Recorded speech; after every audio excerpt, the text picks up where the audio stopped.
And this is Mahima Ma'am here from EduSure, and I'm here to talk about SEM 5 Public Economics. Yes, so I'm going to do SEM 5 Public Economics with you fully, completely on YouTube. You won't have to do anything else, and explain everything, properly for SEM 5. So this is just our endeavor to help you clear your exams, internal exams, as well as possible.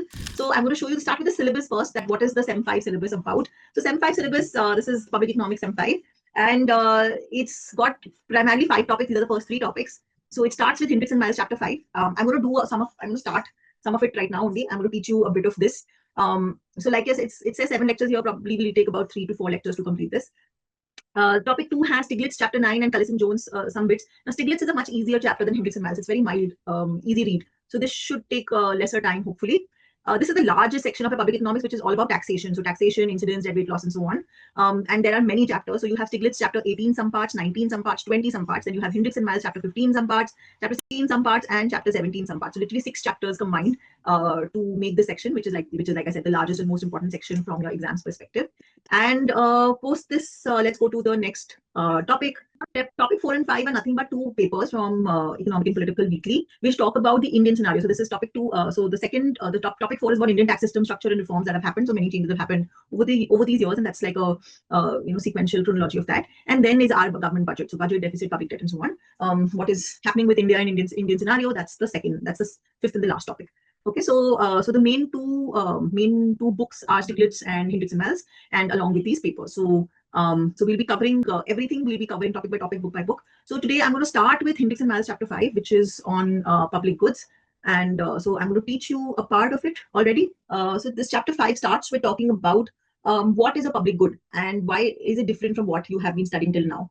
So let's take an example. Let's talk about national defense. So national defense, like let's say the Indian Army or Indian Navy. Now, Indian Army and Indian Navy is for all, right? Whether I pay tax or not, whether you pay tax or not, it's going to defend every person. If there's an attack on any person, whether that person is paying any sort of taxes or has any usefulness to the economy, doesn't matter. All Indians will be protected by our national defense. Okay, so this is very different from the private sector that we have till now been talking about, because in the private sector, every person has to buy the good that he consumes. But in the public sector, whether you pay taxes or not, you're getting the road. Whether you pay taxes or not, you're getting defense. Whether you pay taxes or not, you're getting certain facilities, right? So all of that comes in the domain of the public sector. Why? Because of certain properties, and we're going to talk about those properties, but just keep this in mind. The second example is of a radio broadcast. So radio broadcast is when you tune into 98.5 FM. So anybody who tunes into 98.5 FM will receive that signal. Okay, so it's probably individualistically we are not paying for it, or we're not, you can't give it to me, not give it to my neighbor, depending on whether we paid or not. I don't know if it's possible or not, but generally how radio signals work is that anybody who has a signal can hear it, right? That is why we've seen in war movies that Pakistan tuned into our signal and they were able to listen to our conversation, because radio signal meaning everybody's being able to listen to that conversation. So these goods are not restricted to the person. One person can't buy it and somebody else cannot be excluded from consuming it. Okay, so that is one very big feature, that can I exclude you or not? So if I can't exclude you from consuming, then why will you buy for it? You will just try to somebody else pay for it, and I will use it, like the national defense. I'm not really paying for it. So you can't be excluded. So this is a property called non-excludability. Can you exclude someone from using that good or not? So that is one property. The other property is rivalry or non-rivalry.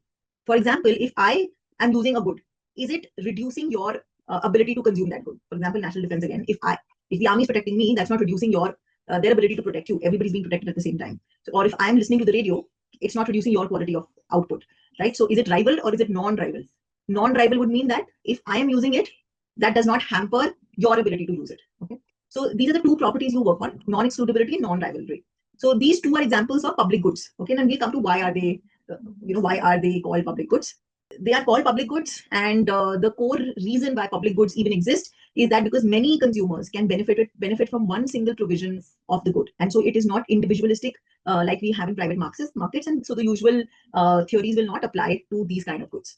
Okay, so that's the introduction to public goods. So a pure public good, like I said, satisfies 2 properties: non-excludability and non-rivalry. Non-excludability is if the public good is supplied, but no consumer can be excluded from consuming it. Non-rivalry is consumption of the good by one consumer does not reduce the quantity available for consumption by the other. Okay, so these are the base. Because of these 2 properties, a good becomes public good. Private good it is rival. So if I eat a pastry, you cannot, and also it is possible to exclude. So if you don't buy a pastry, you don't get it. Okay, so that's the difference between public good and private good. Some goods have different properties. Some are non-excludable, but they are rivalrous. So the example of that is a common property resource. For example, it's a lake in which I'm fishing. So everybody is allowed to fish in that lake till there is no restriction. So everybody is allowed. So it's a common property. Or let's say the sea. Forget the lake or sea. Anybody can fish in the sea, right? But it's rival risk. So if I overfish, then maybe there would not be enough fish for you. So when it has the property of non-excludability, but it is rival, it's called common property resource, right? Most common examples are what I'm saying. That's fishing or grazing in a field. That is, or for example, in a jungle, when you have poaching and this, that, is just because the jungles are so vast, excludability kind of becomes a problem. You're not able to exclude, but it's rival. If you poach a tiger, then nobody none of us can see a tiger. The other is that it is non-rival, but it is excludable. So means that your consumption does not hamper my consumption, but it is possible to exclude you. So the examples of this are called club goods. So it is supposed to be like the olden, the sports clubs that Britishers kind of established in India, where everybody can come and play in that club to a certain extent, and it is so it's non-rivalrous to a certain extent, and it is excludable. So you have a membership, you come in, otherwise you can't come in.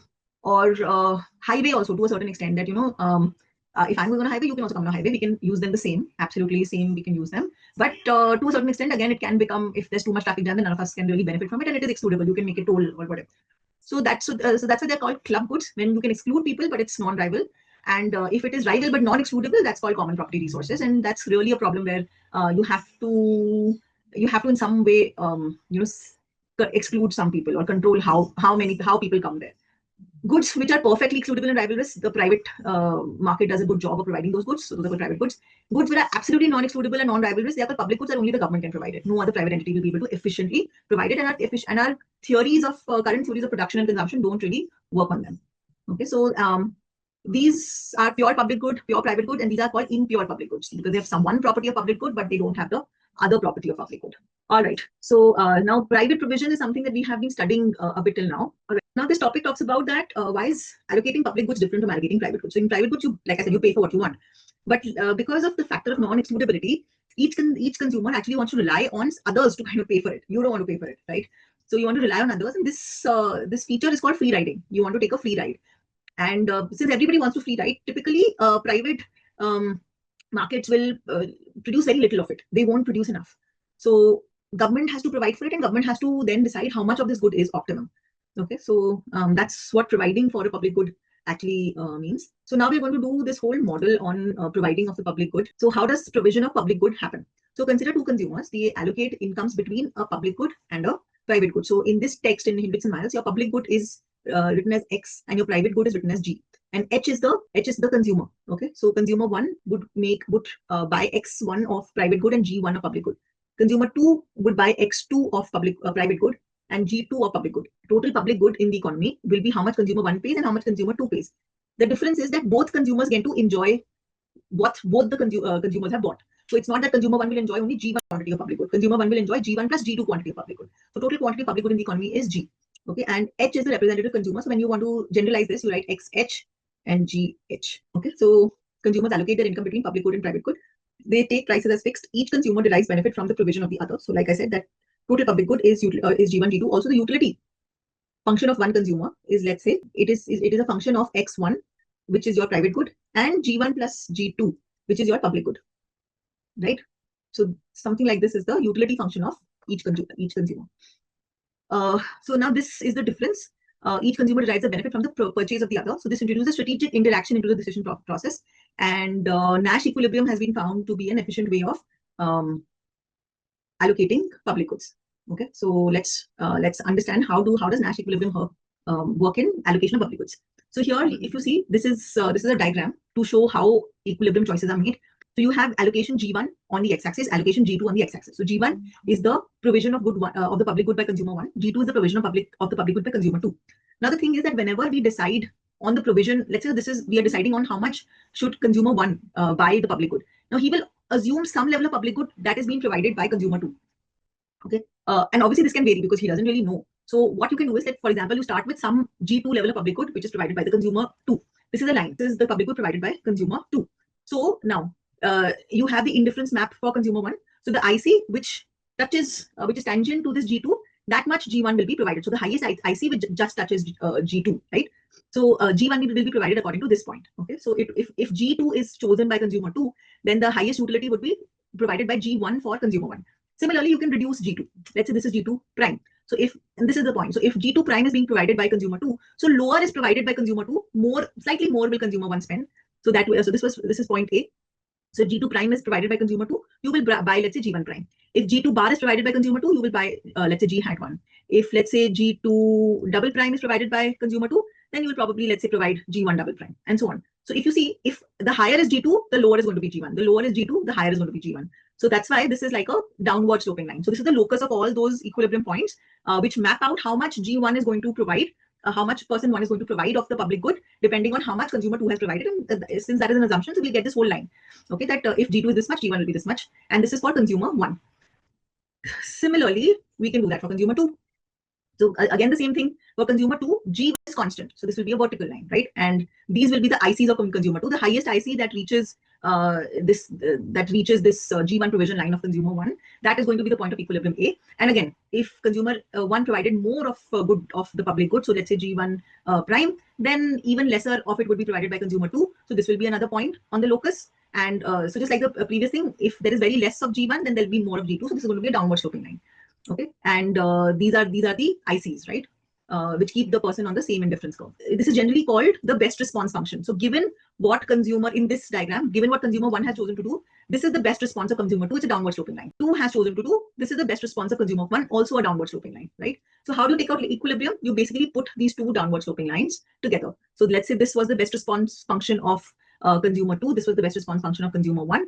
And where they intersect, so what is this point of intersection? The point of this point of intersection shows that when 2 decided to provide G hat 2, 1 decided to go with G hat 1. And when 1 decided to go with G hat 1, 2 decided to go with G hat 2. So they are mutually reinforcing. That's the point of equilibrium that shows that. So best response is common, right? Otherwise, let's say if you were at this point, okay, G1 double prime was the provision by person 1, right? So person 2 would have provided for this much. If person 2 would have provided for this much, then according to the best response of person 1, he would have actually provided lower, this much. If he would have provided for this much, and according to the best response function, 2 would have provided this much. So you go in this spiral and you actually again reach back this point.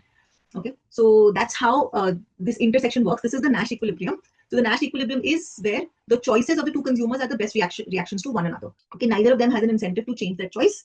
And this is the point. This is at the point where the best response functions intersect and they become equilibrium. They become self-reinforcing. So none of the two consumers have any incentive to kind of change their demand for this public good. So G1 hat and G2 hat come out as the equilibrium. Okay, so I hope this was clear. I think I should just kind of define this again. That how did I say this? So this was G1 hat. So if G1 hat was provided by person 1, then person 2, according to his best response function, would have provided G2 hat. But if G2 hat is provided by person 2, then person 1 would actually this would be person 1 and this would be person 2. Then person 1 would actually, according to his best response function, react, right? So for G2 hat, person 1's best response function is to provide this much G, which is, let's say, G1 double triple hat. Now for G1 triple hat, person 2's best response is to actually provide G2 triple hat, which is according to this point. So that's why it is moving according to their individual response functions, and it will stop only at G1 hat, where the expectation and reality match. So you expect G1 hat, you get G1 hat. You expect G2 hat, you get G2 hat. So these are the equilibrium choices according to Nash equilibrium. The point is that even though this is equilibrium, it's not Pareto efficient. Okay, why is it not Pareto efficient? So it's not Pareto efficient because if I draw the two best response functions, so let's say this was one best response function, this was the other best response function, and and if you remember, so these were kind of the ICs, right? These ICs intersected at this point, okay, this best response function, but they were not tangential. So when they only intersect and they are not tangential, then it leaves this entire area, which is called the set of Pareto improvement. So why is that? So suppose you are at IC1, let's say, for person 1, and you are at IC, this IC, let's say IC, this is IC2 for person 2, right? So this length between this IC1 and IC2, so now I'm going to remove the lines. I'm just going to highlight this IC1 and IC2. So if this is IC1 and this is IC2, okay, they are here. So Pareto improvement would mean, so if let's say you keep IC1 constant, okay, so this is IC1, you keep this constant, you can reach a better IC. So let's say this IC, okay. Sorry, not keeping IC1 constant, let's keep IC2 constant. So I'm going to draw that in green, what I'm keeping as constant. Okay, if you've done general equilibrium, it's very similar to that. So if you keep the green IC constant for person 2, and for person 1, you can reach a higher IC without reducing the utility of person 2. So IC1, IC2, IC3. So you can actually go to IC3, which is 3 levels higher, or actually infinite levels higher, many levels higher, without reducing the utility of the second person. Similarly, so this which is tangential, where the ICs are tangential, that is a Pareto efficient point. Where the ICs intersect, it is not a Pareto efficient point. Okay, and similarly, this point also. So if you keep the IC now of person 1 constant, and you keep improving the IC of person 2, so this is the initial IC. You can go higher, you can go higher. So you can go 3 ICs higher by keeping person 1 on the same IC. Okay, so this is the point of Pareto efficiency, this is the point of Pareto efficiency, and you can move both of them on one higher ICO. So the point where they are the ICs are tangential, that's the point of Pareto efficiency. And the Nash equilibrium point is just a point of Pareto efficient. So that is not, that is just the point of Nash equilibrium, but it is not Pareto efficient. So the private provision is actually insufficient, because if you move in this direction where you have more of good 2 and more of good 1, people are actually better off. Okay, and so it will be better to do that, but it could not happen in the private market. So it is privately, so Nash equilibrium, it is privately rational. So given what the other person is doing, this is my best response. It's rational, but it is not efficient. It does not provide for how much quantity is actually required of the public good. A simultaneous increase in the provision of the public good by both the consumers would provide Pareto efficiency. So Pareto efficient points are the points of tangency between the indifference curves, right? And everything else in this lens is the set of Pareto improvement points, and the best points are Pareto efficient. Okay, now we're going to take out this Pareto efficiency criteria using equations in mathematics. Okay, so at a Pareto efficient allocation, the indifference curves are tangential. We just derived that.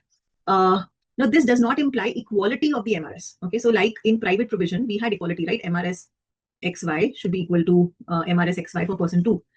Why is that? Because the problem is that here there is one common public good, and the the purchase of public good by one person also improves the utility of the other person, because the indifference curves are defined over quantities of public good which are purchased by both the consumers. So there is an interaction element which is not there in private provision. So there is a Samuelson rule which shows that how should you take out the efficiency condition, and we are going to derive that right now for public goods. Okay. So so this is what is given in Hindricks and Miles. It actually is very, very insufficient. They don't give you the derivation. So I'm going to make you do the derivation. So it's not there in the book. Okay. So the tangency condition says that MRS of 1 should be equal to the MRS of 2. That is what the tangency of the ICs, which is Pareto efficiency, says. So DG2 by DG1. So since you have good, since you had good 2 here, you had G1 here and G2 here. Since you had good 1 here and good 2 here. So, and we talked about this point here, and then you have the tangency points, which were the Nash equilibrium points, right? So dg2 by dg1, right? Dy by dx. So dy by dx for the first consumer is equal to dy by dx for the second consumer. So when you calculate the derivative, this comes. So what is this? I will just derive that. Okay. So I already said that utility of one person, person 1 will be based on the function of x1, which is the private good that you are consuming, and g1 plus g2, right? And you can also call this as total G, which is the public good, total provision of public good. So capital G that is here is this. Okay. So now let's try to derive this tangency condition using this equation. So du, if I take total derivative, is going to be f prime x, or f prime x ko what we are going to write as u1x. Okay. So f prime x I'm going to write as mux. जैसे हम लिखते हैं ना. So this is written as u1x. Okay. u1x dx plus u1g dg. That's the derivative. Now, what is dg? So since g is equal to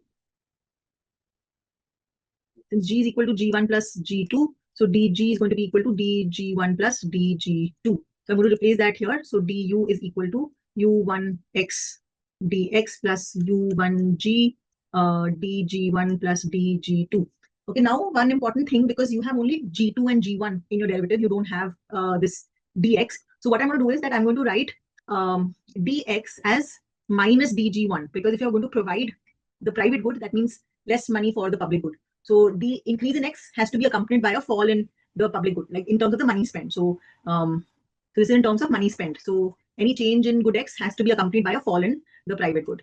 So doing that, you get du is equal to u prime x minus dg1 plus u prime g dg1 plus dg2. Okay, and du is equal to 0 since you're on the same IC, so there is no change in utility, and now we just pretty much have to solve it.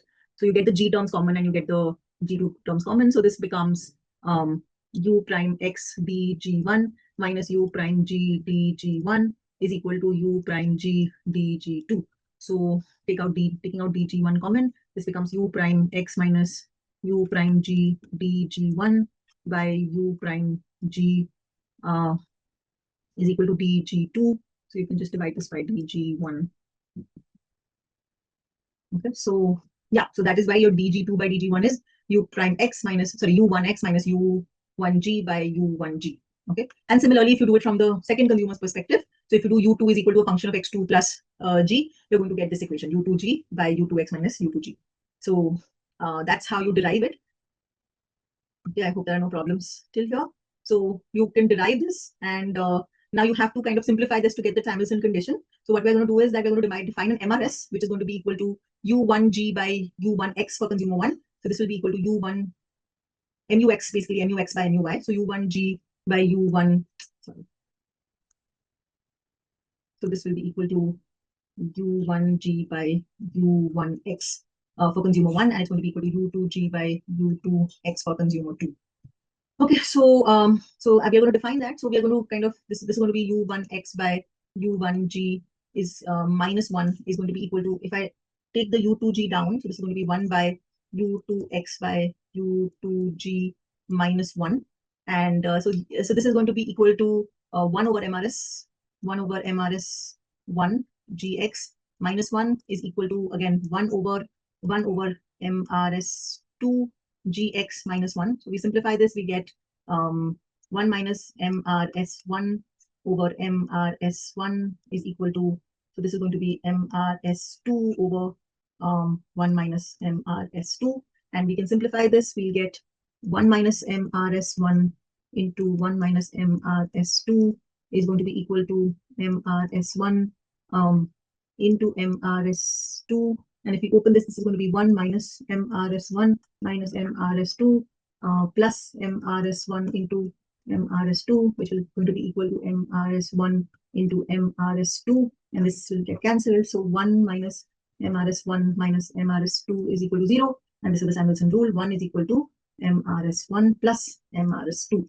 So in the private sector, when you used to have MRS is equal to MRS for the two consumers, in the public sector, that condition changes to 1 is equal to MRS1 plus MRS2, and this is the Samuelson rule. Okay, so this is the condition for efficient production of public good, and here 1 is taken as the marginal cost of a public good. If that changes, then it we'll do the efficiency condition for that also.